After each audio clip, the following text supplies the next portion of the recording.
မင်္ဂလာပါ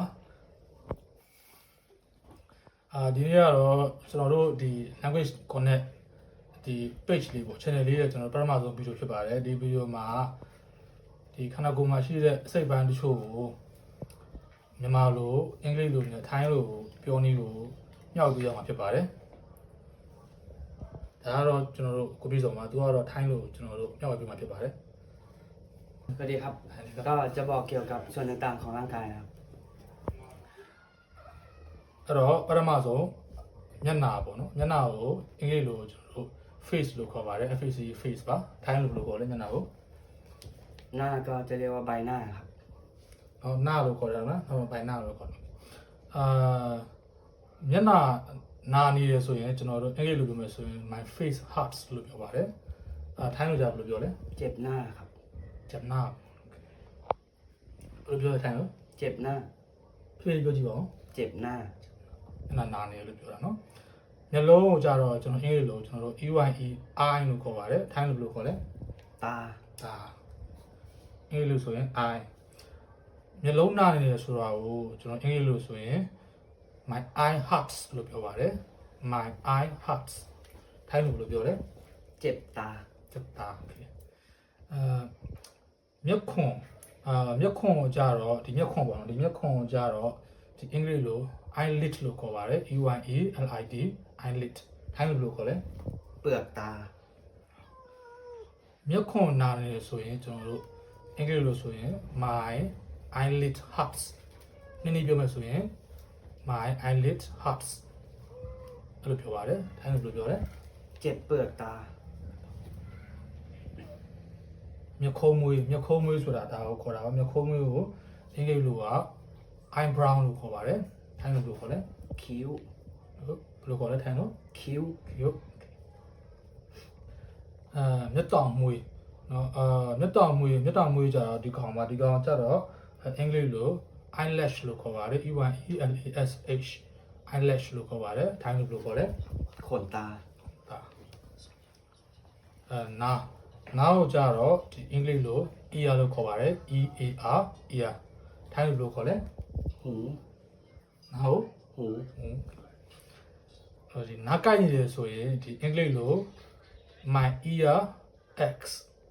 ACHES တွဲဆိုမယ်ဆိုရင် my ear rex ear မှာဆုံးတဲ့ r နဲ့ x ရဲ့အစ a နဲ့တွဲပြီးတော့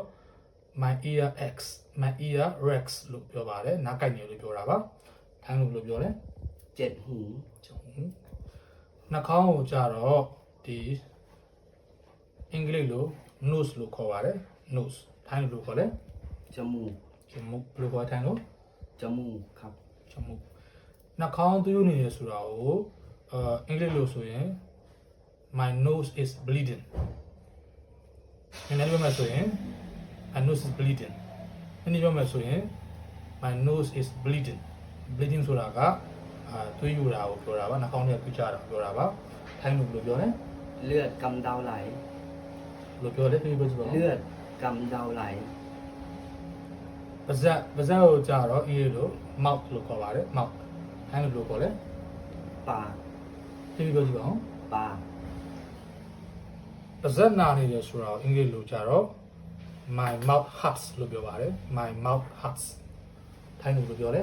เจ็บปาก ပြောကြည့်ပါဦး เจ็บปาก နှာခမ်းကိုကြတော့အင်္ဂလိပ်လို lip လို့ခေါ်ပါတယ် LIP lip နှာခမ်းထိုင်းလိုခေါ်လဲ ริมฝีปาก ပြောကြည့်ပါဦး ริมฝีปาก နှာခမ်းနာနေတယ်ဆိုရင်အင်္ဂလိပ်လို my lip hurts လို့ပြောပါတယ် my lip hurts ထိုင်းလိုပြောလဲ เจ็บริมฝีปาก သွားကိုကြတော့ဒီအင်္ဂလိပ်လို tooth လို့ခေါ်ပါတယ် TOTH tooth ထိုင်းလိုခေါ်လဲ ฟัน သွားကိုက်နေတယ်ဆိုရင်အင်္ဂလိပ်လို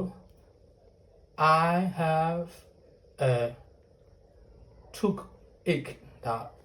ဖြည်းဖြည်းချင်းပြတာပေါ့နော်ဒီကောင်မြန်လေးတွဲမယ်ဆိုရင် have နဲ့ a နဲ့တွဲမယ်ဆိုရင် I have a tooth နဲ့ ache နဲ့တွဲမယ်ဆိုရင် toothache I have a toothache ဆိုတာကသွားကိုက်နေတယ်လို့ပြောတာပါထိုင်းလိုပြောပါတယ် ปวดฟัน ဖေးပြောကြည့်ပါဦး ปวดฟัน ဒါတော့ကိုက်နေလို့ပြောတာပါရှောက်ကြတော့အင်္ဂလိပ်လို tongue လို့ခေါ်ပါတယ်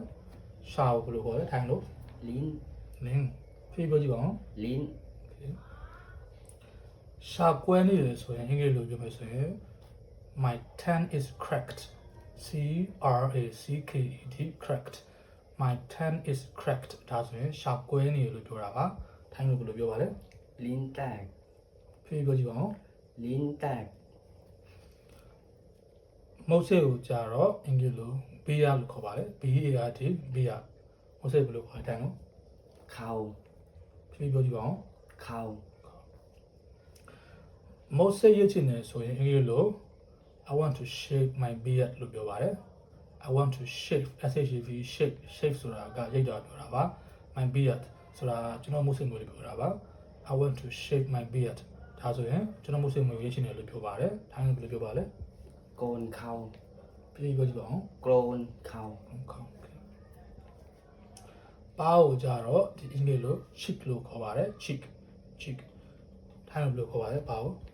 แก้ม ဖေးပြောကြည့်ပါဦး แก้ม ပါနာနေရဆိုရင် my cheek hurts လို့ပြောပါတယ် my cheek hurts ဒါပါနာနေတယ်ပေါ့ထိုင်းလိုဘယ်လိုပြောပါလဲ เจ็บแก้ม ဖေးပြောကြည့်ပါဦး เจ็บแก้ม okay ခေါင်းကိုကြတော့အင်္ဂလိပ်လို head လို့ခေါ်ပါတယ် HEAD head ခေါင်းဘယ်လိုခေါ်လဲ หัว ဖေးပြောကြည့်ပါဦး หัว ဟုတ်ပါခေါင်းကိုက်နေတယ်ဆိုရင်ဖြည်းဖြည်းပြောမယ်နော်ဖြည်းဖြည်းပြောပြမယ်ခေါင်းကိုက်နေတယ်ဆိုရင် I have a headache တွဲဆိုမယ်ဆိုရင်တွဲပြောမယ်ဆိုရင် I have a headache I have a headache ပြောမယ်ဆိုရင် I have a headache ဒါဆိုရင်ကျွန်တော်ခေါင်းကိုက်နေလို့ပြောတာပါထိုင်းလို့ဘယ်လိုပြောပါလဲ ปวดหัว ဖြည်းဖြည်းပြောကြည့်ပါဦး ปวดหัว ဟုတ်ပါစပင်ကြတော့ hair လို့ခေါ်ပါတယ် H A I R hair S မပါပါဘူးဆိုတော့ hair ဆိုတာစပင်ကိုပြောတာပါ hair မှာ S ထည့်ရင် hairs ဖြစ်သွားရင်အမွှေးများလို့ပြောတာပါ S ပါလို့မရပါဘူးစပင်ဘယ်လိုခေါ်ပါလဲထိုင်နော် ผม ဖြည်းဖြည်းပြောကြည့်ပါဦး ผม စပင်နဲ့ချင်တယ်ဆိုရင်အင်္ဂလိပ်လိုမယ်ဆိုရင် I want to get a haircut ခွဲပြောမယ်ဆိုရင် I want to get a haircut ပြောမယ်ဆိုရင် I want to get a haircut I want to get a haircut ကျွန်တော်စပင်နဲ့ချင်တယ်လို့ပြောတာဖြစ်ပါတယ်ထိုင်းလိုဘယ်လိုပြောပါလဲ อยากตัดผม ဖုံဖြည်းဖြည်းပြောကြည့်ပါဦး ตัดผม ပြောကြည့်ပါဦးဖြည်းဖြည်းလေး ตัดผม ဒါဖုံနော်ကဲစပင်နဲ့ချင်တယ်စပင်တူညှက်ချင်တယ်ဆိုရင်အင်္ဂလိပ်လိုပြောမယ်ဆိုရင် I want to get a short haircut လို့ပြောပါတယ် I want to get a short haircut ဖြစ်ပါတယ်မြန်ပြောမယ်ဆိုရင် I want to get a short haircut ဖြစ်ပါတယ်ကျွန်တော်စပင်တူညှက်ချင်တယ်လို့ပြောတာပါထိုင်းလိုဘယ်လိုပြောပါလဲ อยากตัดผมสั้นๆ อยากตัดผมสั้น ဦးကောင်းခုံကိုကြတော့အင်္ဂလိပ်လို scar လို့ခေါ်ပါတယ် S K U L scar ဒါကအင်္ဂလိပ်လိုခေါ်တာပါထိုင်းလိုဘယ်လိုခေါ်ပါလဲဦးကောင်းခုံကို ๆ ศีรษะ ဖေးပြောကြည့်ပါဦး กะโหลกศีรษะ โอเคလပင်ကိုကြတော့အင်္ဂလိပ်လို neck လို့ခေါ်ပါတယ် N E C K neck လပင်ဘယ်လိုခေါ်လဲထိုင်းလို คอ လပင်ခေါ်လား คอ ခေါ်နော်ခေါ်လပင်နာနေတယ်ဆိုရင်အင်္ဂလိပ်လိုမျိုးဆိုရင် my neck hurts လို့ပြောပါတယ် my neck hurts ထိုင်းလိုပြောရင်လပင်နာနေဆိုရင် เจ็บคอ ချက်ခေါ်လပင်ညောင်းနေတယ်ဆိုရင်အင်္ဂလိပ်လိုဆိုရင် my neck is stiff လို့ပြောပါတယ် my neck is stiff တွဲပြောမယ် my neck is stiff ဒါဆိုရင်လပင်ညောင်းနေလို့ပြောတာဖြစ်ပါတယ်လပင်ညောင်းနေကိုထိုင်းလို့ပြောလဲ เมื่อยคอ ဖြည်းဖြည်းပြော เมื่อยคอ ခေါ်လဲချောင်းကိုကြတော့ဒီအင်္ဂလိပ်လို throat လို့ခေါ်ပါတယ် T H R O A T throat ထိုင်းလို့ခေါ်လဲလဲချောင်း ลำคอ ခေါ် okay အဲ့တော့လက်ချောင်းနာနေတယ်ဆိုရင်အင်္ဂလိပ်လိုဆိုရင် my throat hurts လို့ပြောပါတယ် my throat hurts ထိုင်းဘယ်လိုပြောလဲ เจ็บลำคอ ဖြည်းဖြည်းပြောကြည့်အောင် เจ็บลำคอ လမ်းခေါ်ဟုတ်ပါပြီဒီနေ့ကတော့ဒီကျွန်တော်တို့ language connect page ရဲ့ပထမဆုံး video ပါဒီ video မှာဒီထိုင်းလို့မြန်မာလို့အင်္ဂလိပ်လို့နော်ဒီစာလုံးနဲ့စကားလုံးပေါင်း35လုံးကိုကျွန်တော်မျှဝေပေးတာဖြစ်ပါတယ်နောက်ထပ်ဘယ်လိုအကြောင်းအရာတွေမျှဝေပေးရမလဲဆိုတာကို comment ပေးခဲ့လို့ရပါတယ်အားလုံးကိုကျေးဇူးတင်ပါတယ်ကောင်းတဲ့နေ့လေးဖြစ်ပါစေမင်္ဂလာပါ นี่แล้ววะสวัสดีครับ